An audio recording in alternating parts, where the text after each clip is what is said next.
Everyone welcome to moon motor. আজি এখন budget friendly গাড়ী লৈ আহিছোঁ। Maruti Suzuki Alto' K10 2018 model হয়। VXI optional automatic. ফ্ৰণ্ট চাই লওঁ আহকচোন। প্ৰব্লেমো লাগি আছে, টায়াৰ প্ৰফাইল চাব পাৰে। গাড়ীখন বাম্পাৰ টু বাম্পাৰ অৰিজিন পেইণ্টতে আছে। ৰানিং একদম কম হৈছে গাড়ীখনৰ।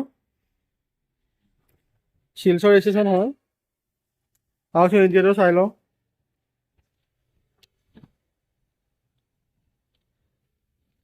ষ্টেৰিং হুইল কভাৰ পাব, পাৱাৰ ষ্টেৰিং, ABS, দুটা এয়াৰবেগ পাই যাব, দুটা ডোৰ আপোনাৰ পাৱাৰ পাই যাব, অট'মেটিক গিয়াৰ শ্বিফ্ট হয়। কোম্পানীৰ ভিতৰত আপোনাৰ মিউজিক চিষ্টেমো পাই যাব। AC হিটাৰ ৰানিং কণ্ডিশ্যন হৈ আছে। লেডাৰ চিট কভাৰো লাগি আছে। এইখনৰ প্ৰাইচটো ৰখা হৈছে 3,50,000। 1,00,000 পৰা 1,20,000 মান যদি ডাউন পে'মেণ্ট দি দিয়ে আপুনি গাড়ীখন লৈ ল'ব পাৰিব। যদি আপোনাৰ পচন্দ হৈছে তেতিয়াহ'লে ওপৰত দিয়া নম্বৰটোৰ লগত যোগাযোগ কৰিব। ধন্যবাদ।